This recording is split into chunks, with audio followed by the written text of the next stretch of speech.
Hi friends. இப்போ பார்த்தீங்கன்னா வேலைக்காரங்க பிரச்சனை ரொம்ப கஷ்டமாக இருக்குது. வீட்டில் வேலை செய்கிறதுக்கு பெண்கள்லாம் கிடைக்க மாட்டேங்கிறாங்க. நான் கூட அப்படித்தாங்க எங்கள் வீட்டு முன்னாடி வீட்டு வேலை செய்ய பெண் தேவைன்னு எழுதி போட்டு வச்சுருக்கேன். என்ன செய்கிறது, வயசு கூட கூட நம்மளால் வீட்டை மெயின்டைன் பண்ண முடியல. அதனால தான் வேலைக்கு யாரையாவது கேட்குறோம். ஆனால் இந்த வர்ற வேலைக்காரங்க என்ன பண்ணுறாங்க, இந்த ஓரஞ்சாரமெல்லாம் தூருமா அப்படின்னு சொல்லிட்டா கோவப்படுது அவங்களுக்கு. எங்க வேலைக்கு எதுக்கு வந்திருக்காங்க, வீட்டை நல்லபடியாக பராமரித்து நீட்டாக வைக்கிறதுக்கு தான் அவங்கள நம்ம வேலைக்கு அப்பாயின்மெண்ட் பண்ணுறோம்.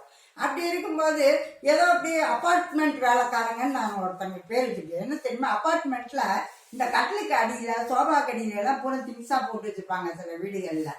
அதனால் இந்த நடக்கிற பகுதி இருப்பாருங்க, அதை மட்டும் அப்படியே தூப்பாங்க.